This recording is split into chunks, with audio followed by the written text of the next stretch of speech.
So poor Taco is very upset that he starts a war on behest of Israel and to try to divert from the Epstein files. He starts a war and then he's angry that we wouldn't come in and help him. Well, first of all, that's not what NATO does. NATO comes in when you're attacked. Trump is too stupid to know that. He's too stupid to know what a tariff is, so obviously he doesn't understand how NATO works. Okay, so let's take a look first. NATO, that was us, the good guys, against Warsaw Pact, USSR, Cold War. First of all, the Cold War ended in 1991. NATO had 16 members. Unofficially, we told the Russians we're not going to expand NATO from 16. We're not going to put more countries, potential enemies, along your border. Well, right now we have 32. We went from 16 to 32 armed countries on the border with Russia. Ukraine was going to be 33. You know, a lot of pundits say that if we said Ukraine cannot be part of NATO, we will never allow them to be part of NATO, the war between Ukraine and Russia may not have happened. We'll never know. But again, the United States is attacking countries halfway around the world because they pose an imminent threat. What does all those NATO countries and Ukraine added in pose to Russia? Okay, think about that. Okay, so let's take a look right now.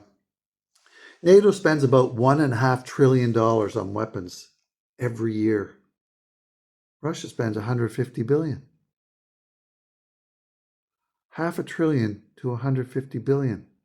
And Donald Trump wants us to double that. He wants NATO to go from 2% to 5%. So we'd be spending about $3.5 trillion on weapons, and Russia would be spending $150 billion. Why?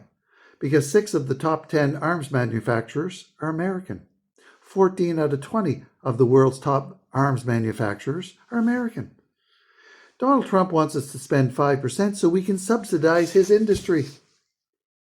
I've said this before. NATO exists to subsidize American industrial complex, military. It's ridiculous. So Donald Trump is saying, NATO doesn't want to help us. NATO doesn't want to pay their fair share. We'll leave. Okay, let's say they left.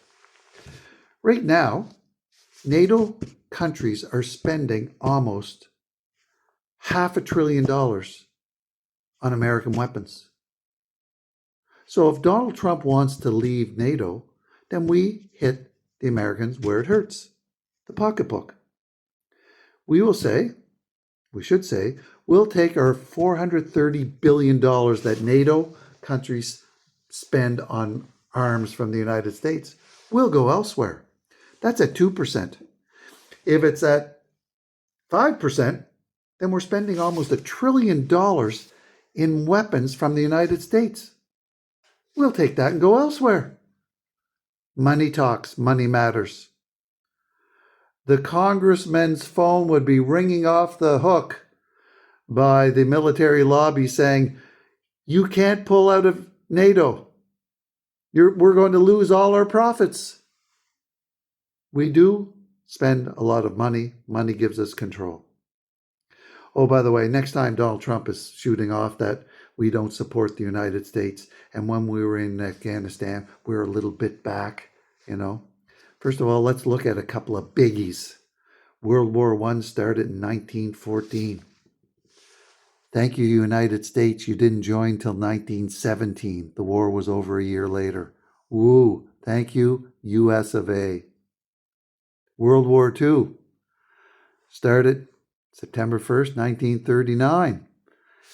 The Americans came to help us. Yeah, in 1941. So let's not listen to Donald Trump's foolishness as he tries to rewrite history about who supports whom. Yeah, Donald Trump, NATO, bye. Rest of the world, take your money, spend it somewhere else. Remember, MAD, mutually assured destruction. There's enough weapons already to kill everyone on the planet many times over. Take care on that happy thought.